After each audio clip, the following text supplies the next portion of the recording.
We're here in the studio here today with what is nearly the stock Tom Morello setup.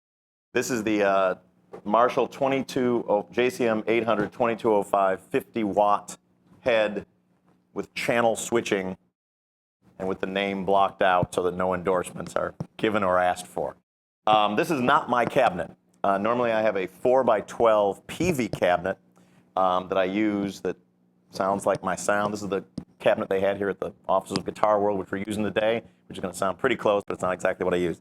As far as the pedals go, there's a ancient early 80s Crybaby wah-wah pedal there. I believe it's missing one little hoof. The original Digitech whammy pedal, indispensable to making pterodactyl noises. The Boss digital delay pedal there. The DoD equalizer pedal, which is only used when I wish to go to 11. It's just flat across, as you can see, and then this goes up a little bit. It also has the sweat guard on it there. When playing a rocking show in a hot venue, the pedals would sometimes short out, and you can't have that, so that's my tech, put a sweat guard on that for personal hygiene as well. And then the MXR Phase 90, which I really don't use for anything, but it sits there, and it's a beautiful orange pedal at the end of the line there. As far as guitars go, we've got two here today, but this is the Soul Power guitar, which has been my primary guitar for all of the Audioslave songs and concerts for songs that are tuned in regular 440. And for the drop D portion of our demonstrations today, we've got the new Gibson Les Paul that I've been using on the latest record, Revelations.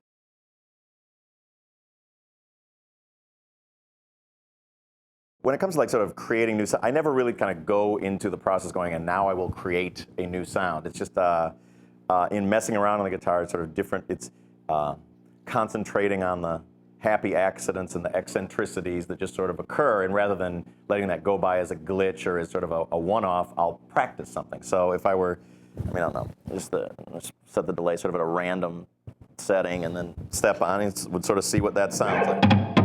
Okay, that kind of has sort of a slap-backy sound. So the first thing, and then it's just, I have a very, very simple setup, but by sort of manipulating in different ways, we can see what happens. So that's on kind of a slap-back delay. So what if we were to use the toggle switch with the slap-back delay? What might occur? And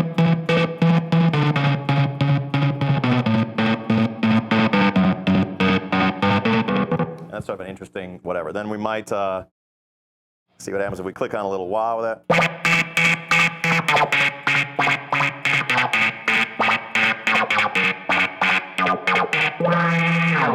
Alrighty, that's something that could end up as music down the line. When I started using the toggle switch as a picking technique, it was on a guitar that had two volume knobs. One of them turned to 10, the other turned to 0, and by flicking between the two pickups, that caused the on-off switch. This guitar was not designed with two volume knobs or a toggle switch, so I had this one put on. But it can work on any guitar that has two pickups and a volume knob for each pickup. So right. This one is customized, but you do not need a customized guitar in order to do the toggle switching.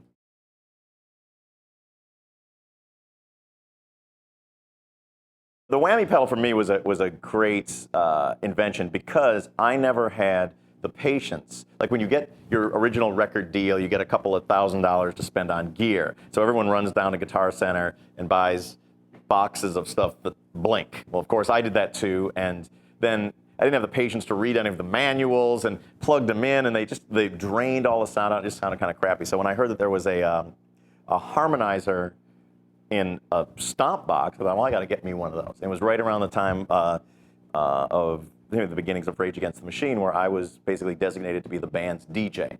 And I found with some very simple manipulations of a very simple pedal that all of a sudden the guitar, for me, was finding a lot of very new sonic possibilities. The most sort of obvious one, which was, and one thing I've also always had the sort of the credo with my pedals, subtlety isn't so high on my list of things to go. It's like, I used to go, when you first go into a guitar store and you try a delay pedal, you turn all the knobs up and it sounds crazy and it's beautiful and awesome. Then later on, you're playing in a band, so you got to ratchet everything back for a little analog sustain. I always kept my mindset with the first trip to the guitar store to see how crazy it would get. And a lot of things with the whammy pedal, it's the 2 octaves up help to really emulate that kind of Southern California gangster rap sound. And it's like, you know, Dr. Dre was very influential in.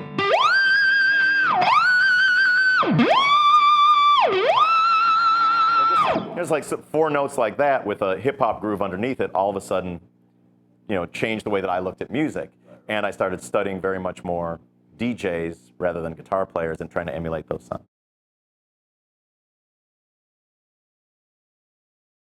When you want to rock hard, children, lean on F sharp.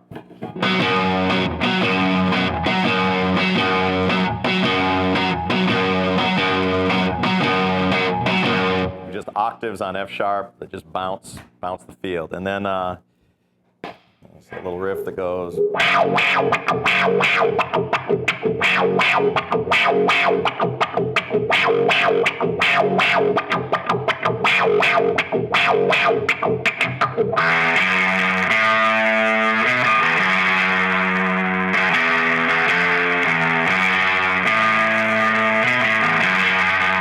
And that's the verse group, which is played with the somewhere on the sweep of the wah there for extra menace. That was sort of like Ghetto Boys. That's what we were going for on that. Was sort of like a Ghetto Boys menacing Houston 6th Ward sound on that.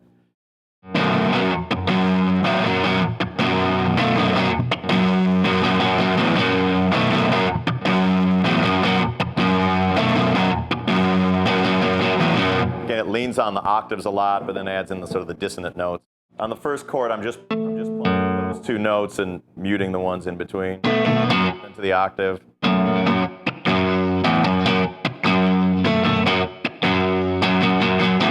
The A string's never played in that.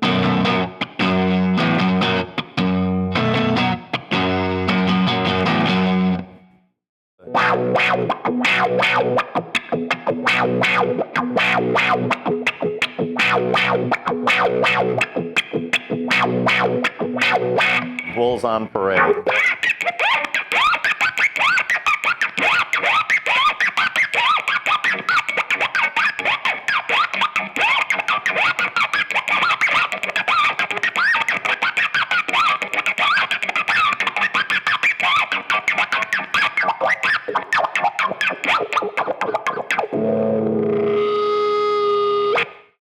Very simply, I just turn on this, you know, goes to 11 box there. Have the wah-wah pedal on to add like sort of extra sort of a white noise. It's because if you're going to do some scratching stuff, the high end's better. Turn the pickup selector to maximum rock power, and then just kind of I use the, you know, this hand is the scratcher, and then nothing happens.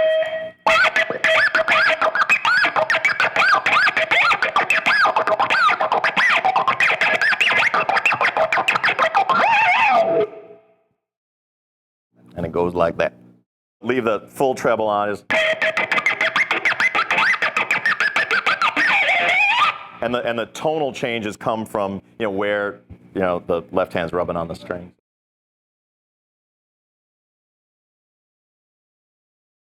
It's less kind of about this is how a thing is done. It's more kind of about just like having a disregard for the tradition of the instrument, and that this is just a piece of wood. It's 6 wires. It's a few electronics, you know. And you know, I was writing down notes to a song one day, and I had a pencil in my hand. I had the, you know, the delay pedal set to short delay, and then.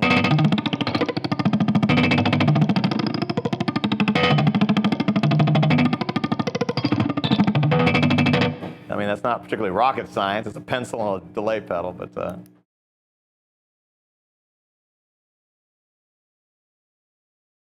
This was the 2003 helicopter version, which is, again, the delay pedal set to short delay, sort of a slapback delay. The whammy pedal set to an octave below. And then I just use pick in mouth and right hand to just sort of baby slap the strings while manipulating the pedal.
that's just made to sound more voluptuous by the short delay, the slapback delay. Cochise may have a bridge part where actually the phase 90 gets used, which is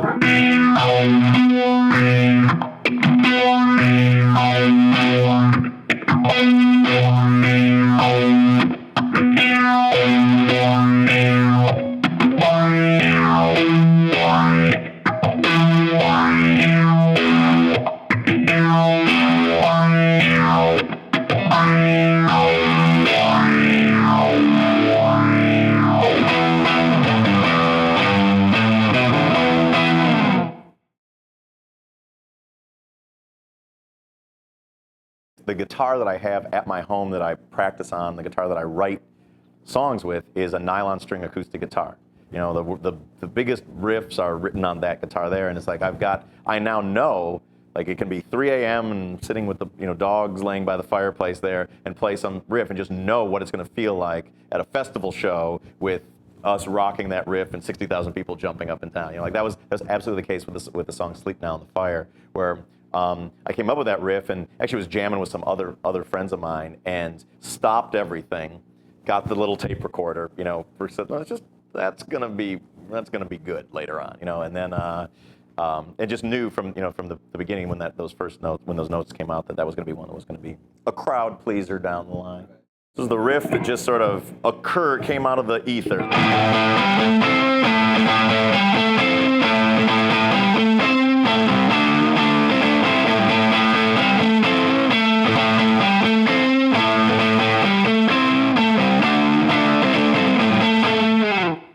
It's the A an octave, pulling a bit on that.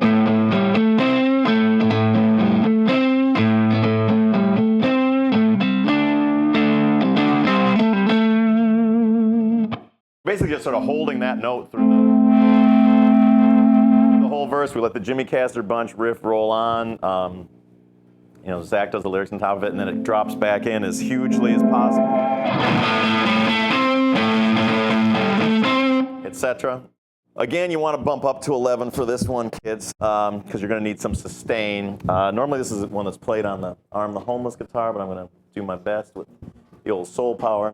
And I'll be accessing some feedback by getting right up against it, and then employing the old toggles. A little something like this.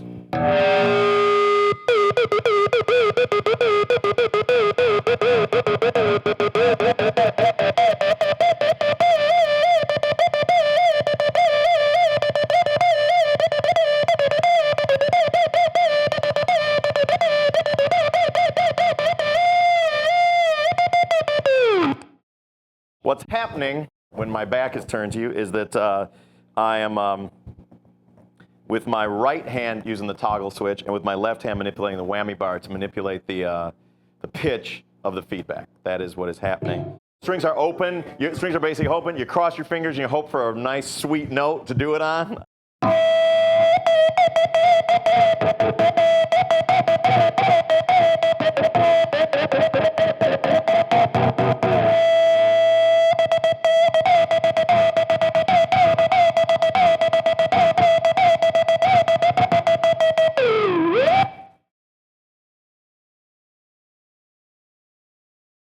The first riff of the song is just the descending tension builder.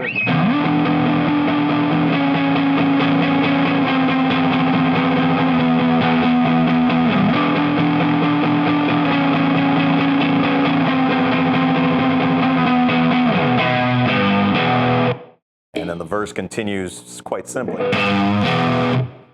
Chocolate thunder occurs in this part. More chocolate. More thunder. The second half of the verse is just employ a muted string chukka technique thusly.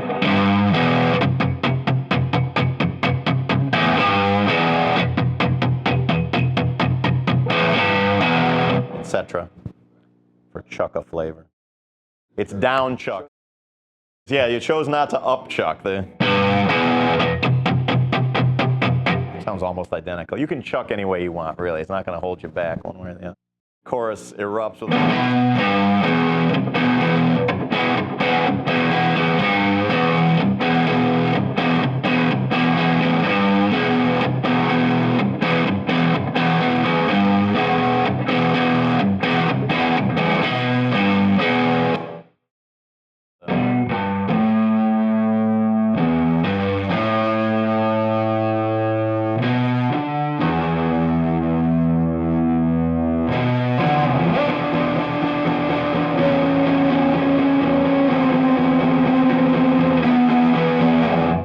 then the monkeys begin to laugh.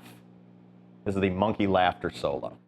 Cats, there's one where the cat's being chased around the room. Yeah, but then the monkeys laughing is entirely different. I'm sort of the old McDonald of, we're in the primate house now when it comes to the monkeys laughing. And that is we go to 11 because it's a guitar solo. The wah-wah pedal is deployed. The whammy bar is depressed to make the strings slack. And then the little monkeys are slapped against the pickups while they're being wah-wah'd. And rumor has it that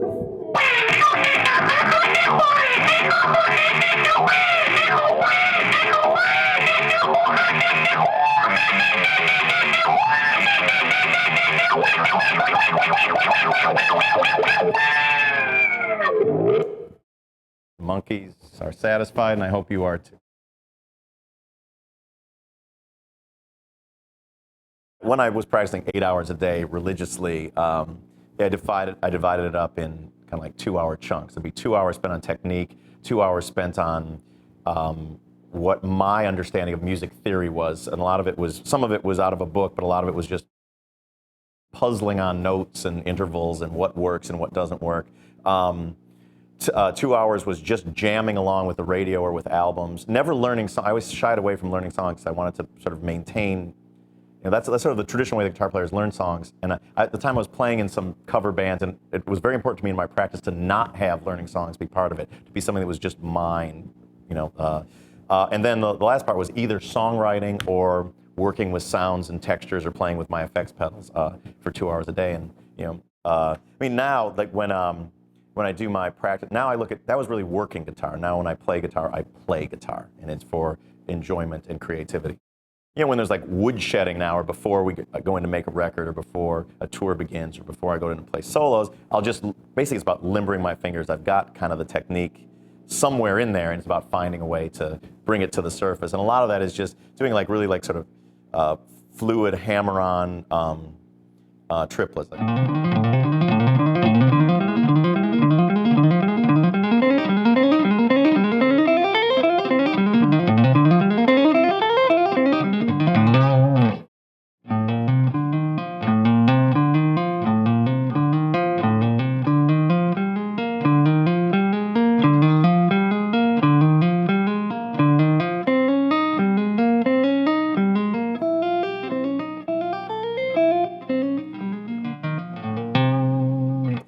After feeling a little bit more limber, then employing the same kind of triplet, runs to, say, a minor pentatonic scale. Like.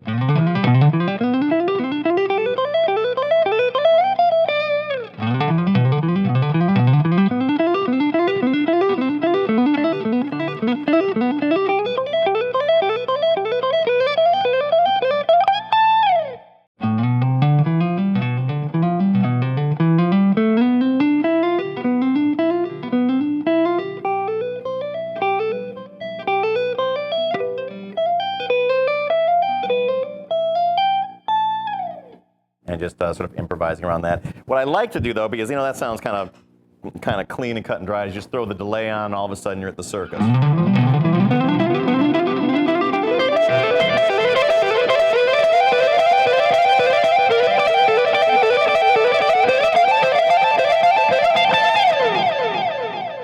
It's a lot more fun, of course. Same exercise. Maybe get a little bit less out of it technically, but it's kind of like eating candy.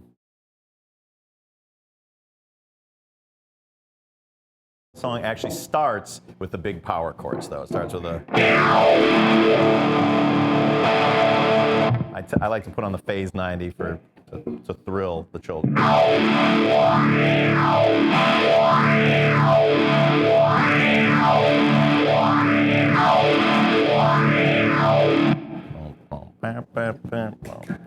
Then next up, we've got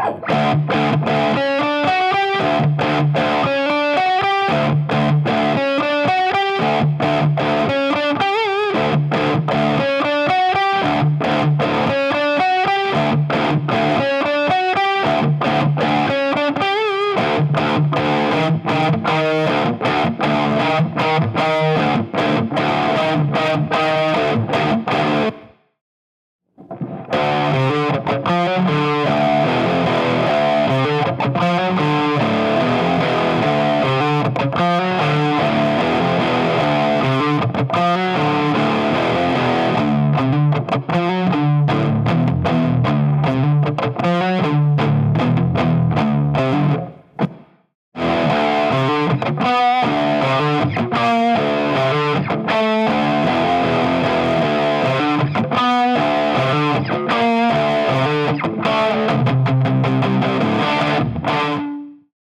chorus section, the breakdown section. Revolutionary words are spoken in that. The chorus is about to drop. Then it builds.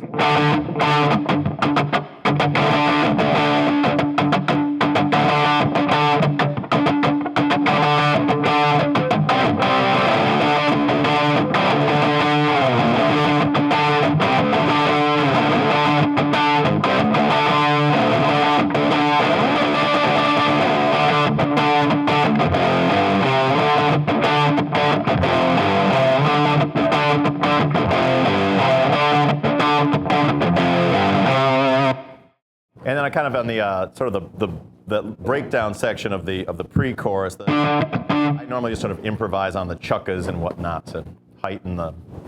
That's where we pull the bowstring back. Pull the bowstring back. The guitar solo has the whammy pedal set to 2 octaves up, and is played thusly.